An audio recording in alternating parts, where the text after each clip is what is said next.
La République, chef de l'État Issoufou Mahamadou a regagné Niamey cet après-midi en provenance de Bruxelles en Belgique où il a effectué une visite de travail et d'amitié.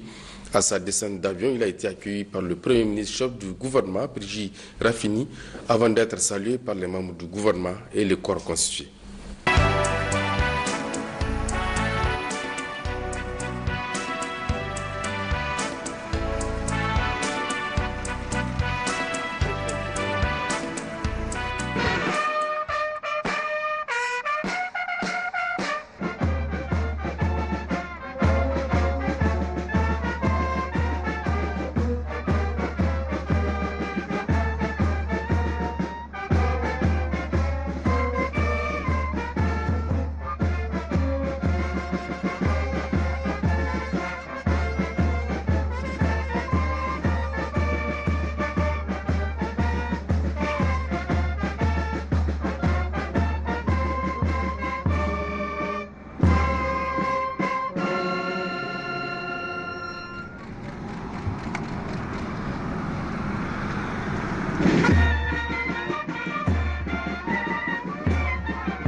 Justement, par rapport à ce déplacement du 9 au 11 février 2021, le président de la République, chef de l'État Issoufou Mahamadou, a effectué une visite de travail d'amitié à Bruxelles en Belgique.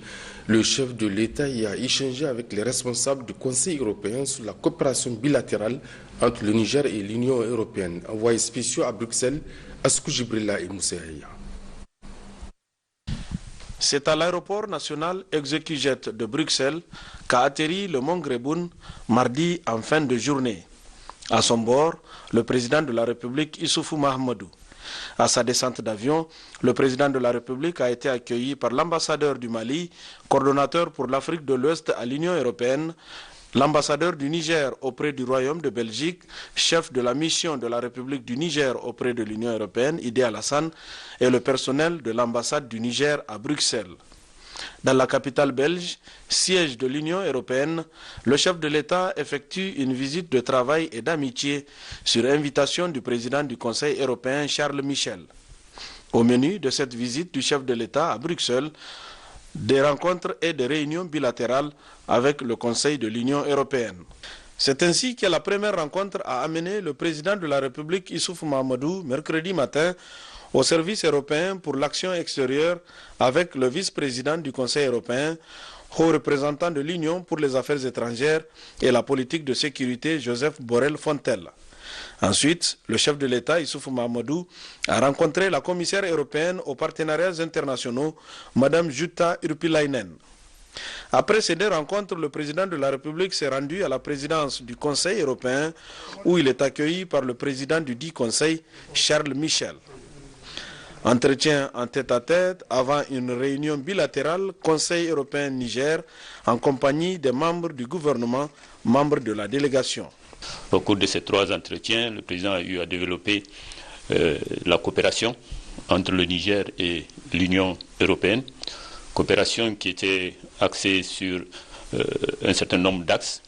D'abord, le volet politique pour le renforcement de la démocratie au Niger, et notamment tout l'appui qui a été apporté au processus électoral et aux différentes institutions, des volets sociaux sur le développement des secteurs de base tels que l'éducation, la santé, l'accès à l'eau potable, également des domaines où l'Union européenne a accompagné notre pays durant tout ce mandat, et pour lesquels le président s'est félicité des résultats obtenus dans le cadre de cette coopération sur ces différents volets.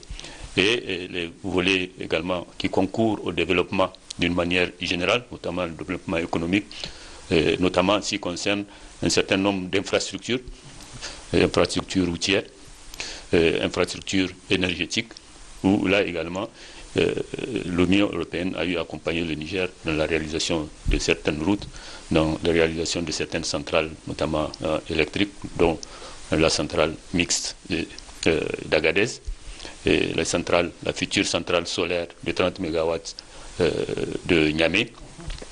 Et nous avons passé donc en revue tous ces différents volets et nous avons abordé également avec l'Union européenne les perspectives d'avenir, la nécessité de renforcer surtout le volet sécuritaire, là également parce que l'Union européenne a accompagné également le Niger, notamment le G5 Sahel, dès le début de son installation. Le président a eu à faire le plaidoyer pour qu'ensemble, avec l'Union européenne et les autres partenaires qui concourent au G5 Sahel, pour qu'on puisse défendre au niveau du Conseil de sécurité l'admission de la force du G5 Sahel au chapitre 7 des Nations Unies. Nous avons obtenu en tout cas le concours et la disponibilité des partenaires de l'Union européenne pour qu'ensemble on fasse ce plaidoyer auprès du Conseil de sécurité des Nations Unies. Là également, nous avons eu à discuter du changement du mandat de la MINUSMA pour que ce mandat puisse lui donner les possibilités d'être beaucoup plus offensive au lieu que de rester également sur seulement la défensive. Au cours de cette visite de travail et d'amitié du président de la République à Bruxelles, comme c'est désormais le cas de toutes les grandes rencontres internationales, virtuelles ou physiques, les personnalités en présence saluent le bilan de 10 ans de Issoufou à la tête du Niger et rendent hommage à l'homme d'État exemplaire. Chacun de ses responsables a eu à féliciter le président de la République pour ce qu'il a fait d'abord pendant ces 2 mandats, pour faire avancer ces différents volets au Niger, mais surtout sa détermination de renforcer la démocratie, de faire en sorte que des institutions démocratiques soient établies au Niger, et surtout sa décision de ne pas briguer un 3e mandat, qu'ils ont tous salué. Ils ont salué son courage, ils ont salué l'exemple qu'il a donné non seulement au Niger, à l'Afrique, et le président disait même que c'est un exemple pour le monde entier. Donc il y a lieu de le noter ici, en tout cas tous ces satisfaits de tous ces responsables.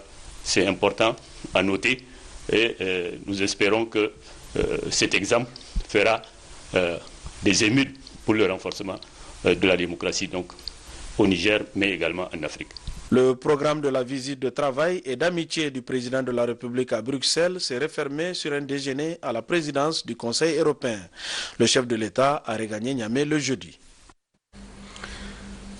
Autre aspect de cette édition sur le front social, réuni à son siège le bureau exécutif national du syndicat des pharmaciens, médecins et chirurgiens dentistes Ben Sanfamed a rendu public un communiqué après une rencontre avec le ministre de la Santé publique. Il est relatif à la levée du mot d'ordre de grève prévu du 15 au 19 février par le dit syndicat. La teneur du communiqué lu par le secrétaire général de Ben Sanfamed.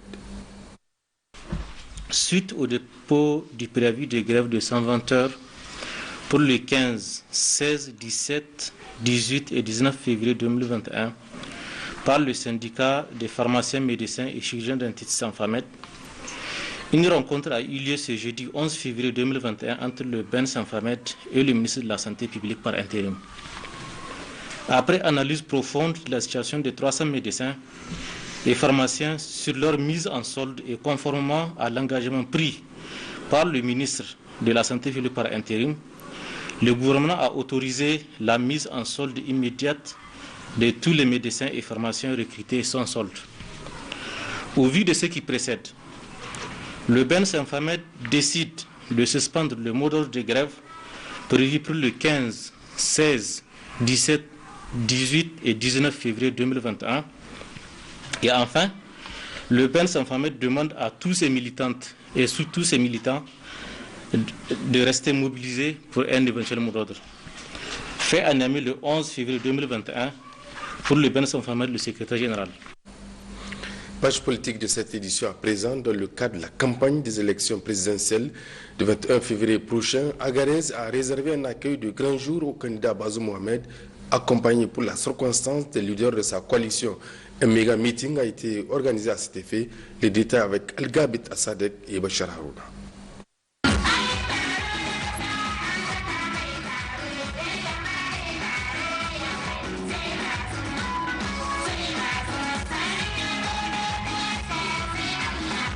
l'aéroport en passant par les grandes artères de la capitale de l'Aïr, les populations ont répondu présent à travers une mobilisation sans précédent. Par ailleurs, il a été observé une ambiance particulière quand le candidat Bazoum Mohamed et ses alliés de sa coalition sont entrés dans l'arène pleine à craquer où devrait se tenir le méga meeting.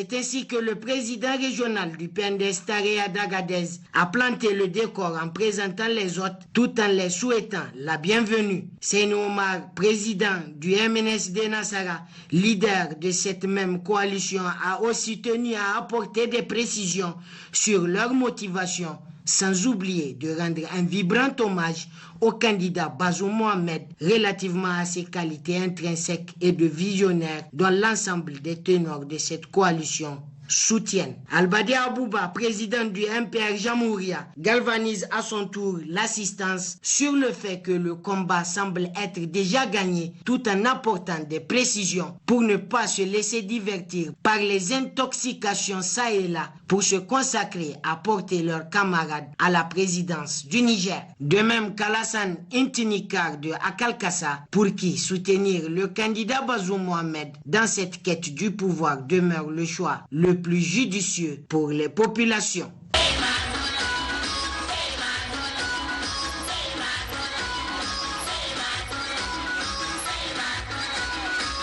Dans la suite des précédents orateurs, le candidat Bazoum Mohamed a félicité la population pour cette mobilisation. Occasion pour ce dernier d'appeler à la sérénité, à l'union des cœurs et des esprits, à éviter tout comportement débordant, à cultiver la tolérance ainsi que la paix. Pour ce qui est de son programme, le candidat Bazoum Mohamed a précisé son engagement à entreprendre des démarches tout azimut qui permettront de résoudre les grands défis tels que la sécurité, l'agriculture, les routes, le chômage des jeunes, pour ne citer que cela. À tous ces défis, le candidat Bazoum a, en présence des leaders de sa coalition des partis politiques au nombre de 95, précisé enfin que son ambitieux programme vise à améliorer significativement la vie du peuple nigérien pour les 5 années à venir.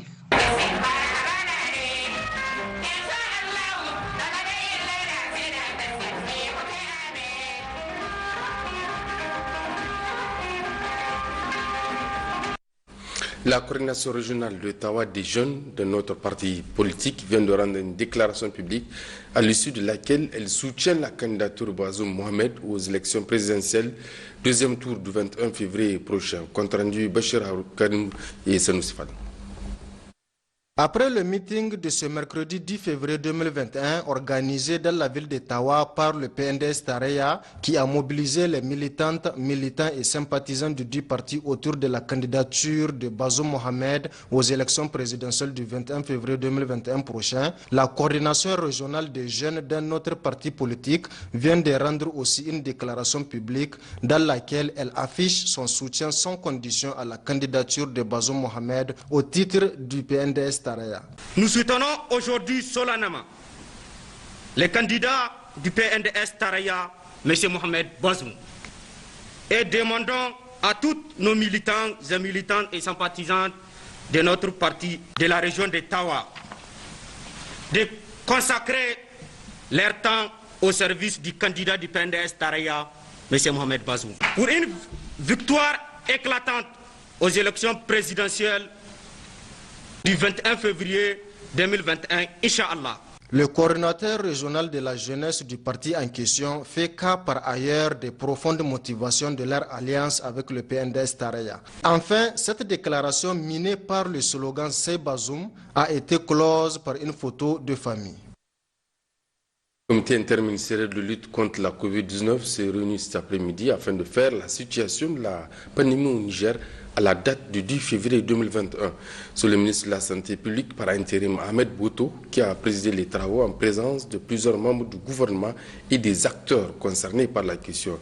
Le point avec Yazir Rabu et Nana Maria Motari. L'état de mise en œuvre de la riposte et les mesures barrières édictées contre la COVID-19 et faire de propositions et recommandations, tels sont les points évoqués à l'ordre du jour de cette réunion du comité interministériel de lutte contre la COVID-19. Selon le ministère de la Santé publique par intérim, la tendance Covid au Niger est à la baisse et dans la région ouest-africaine. Au Niger, on a 472 cas actifs, 10,2%. Nigeria, 24 083 cas actifs, soit 17,2%. Et le Burkina Faso, 1014 cas actifs. Le Mali, 1771 cas actifs. Le Bénin, 575 cas actifs. Cette baisse drastique de la maladie se justifie par les différentes stratégies de la riposte et de prise en charge mises en œuvre par le gouvernement pour contrecarrer la propagation du virus. Le R0 était de 2,80 au 20 janvier. Maintenant, il est à 0,271 au 10 février 2021. Donc, soit un gain d'environ 0,09 points. La tendance actuelle donc, est à la baisse du taux d'attaque hebdomadaire. Il est passé de 1,81 100 millième à la semaine 1 du 8 janvier 2021 à 0,43 100 millième d'habitants. Il a été également constaté une baisse importante du taux de positivité parmi les voyageurs demandeurs du test PCR, passant de 9,18% au mois de décembre 2020 à 4,8% en janvier 2021. Pour les cas suspects, le taux de positivité est aussi passé de 29% en novembre 2020 à 19% en janvier 2021. Dans le cadre du respect des mesures barrières, le gouvernement a d'ores et déjà signé un décret permettant de sanctionner les contrevenants. À ce niveau, le comité souligne la nécessité d'une large diffusion. La nécessité d'une large diffusion du décret déterminant les infractions relatives à la lutte contre la propagation de la Covid et les sanctions applicables. Vulgarisation, conférence de presse conjointe des 5 ministres porteurs du décret. La prise des actes d'application du décret pour une application effective des sanctions, chacun en ce qui les concerne. Les membres du gouvernement présents à cette réunion ont largement discuté et ont fait des propositions et suggestions au comité qui seront soumises au prochain Conseil des ministres afin d'élever certaines mesures prises dans le cadre de la lutte contre la maladie à coronavirus, notamment la réouverture des lieux de spectacle, tout en imposant les mesures sous peine de sanctions. Le point complet sur la question avec les tendances Covid dans un instant, le temps de signaler que l'Organisation des Nations Unies pour l'alimentation et l'agriculture FAO a procédé ce matin à Niamey à la remise officielle d'un don de pesticides et d'un véhicule 4x4 double cabine au ministère de l'Agriculture et de l'Élevage, un don acquis par la FAO grâce à l'appui de ses partenaires que sont le Royaume du Maroc et la République de Corée du Sud. C'est le ministre de l'Agriculture et de l'Élevage chargé des relations avec les institutions qui a réceptionné le don en présence du représentant de la FAO au Niger, l'État Ismaël Daouda et Abdoulaye Ali. 30 000 litres de pesticides d'une valeur d'environ 97 millions de francs CFA, un véhicule 4x4 double cabine et divers matériels d'équipement de protection de dernière génération, telle est la composition de ce don de la FAO au ministère de l'Agriculture et de l'Élevage pour soutenir le Niger à lutter contre les criquets pèlerins. Selon le représentant de la FAO au Niger, ce sont au total 1,2 million de dollars américains, soit environ 650 millions de francs CFA, que son institution a engagé pour appuyer la lutte anti-acridienne grâce aux appuis divers des différents bailleurs de fonds afin de participer au plan d'urgence 2020 du gouvernement.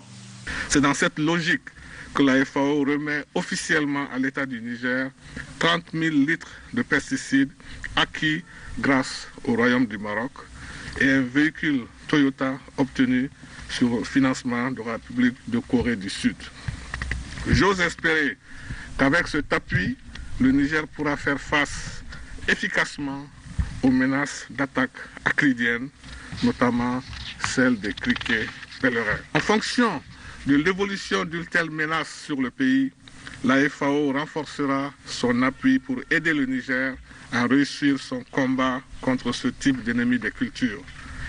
Agir ainsi protégerait les producteurs contre une éventuelle crise alimentaire liées à l'invasion des... A réceptionné le don, le ministre de l'Agriculture et de l'Élevage, chargé des relations avec les institutions, a saisi l'occasion pour exprimer tous ses remerciements et ceux des autorités nigériennes à la FAO et ses partenaires pour cet appui qui va permettre au Niger de lutter convenablement contre les criquets pèlerins. Permettez-moi, en cet instant solennel, de remercier l'Organisation des Nations Unies pour l'alimentation et l'agriculture FAO et la Commission de lutte contre les criquets pèlerins en région occidentale pour leur soutien constant dans les actions quotidiennes visant à libérer les populations de la faim et de la malnutrition.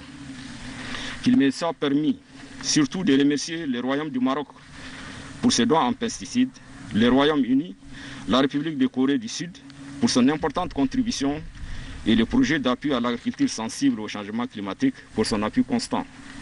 Je voudrais vous rassurer que je veillerai personnellement à une utilisation judicieuse et durable de ces produits et équipements mis à la disposition de mon pays. A noter que la FAO est présente au Niger depuis 1978. À travers ses actions, l'institution contribue à l'amélioration de la qualité de la production agricole au Niger.